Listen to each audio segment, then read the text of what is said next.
আজ হঠাৎ এই বইটিকে দেখে আমার অনেক স্মৃতি মনে পড়লো। বইগুলো আজকে নিয়ে এলাম, বই শেষ হয়ে গেছিলো বাচ্চাদের জন্য, তা সমস্ত রকম বাচ্চাদের বই নিয়ে এলাম আমার দোকানের জন্য। তা এই বইটির অনেক স্মৃতি, এই বইটিই ছিল আমাদের জীবনের শুরু।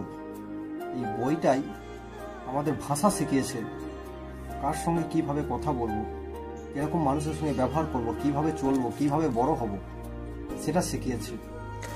বাংলা ভাষার ভিত্তি স্থাপন করেছিলেন ঈশ্বরচন্দ্র বিদ্যাসাগর। তার যুগান্তকারী রচনা বর্ণ পরিচয়, যা আজও আমাদের শিক্ষার মূল ভিত্তি। জানেন কি কারণে তিনি এই বইটি লিখেছিলেন?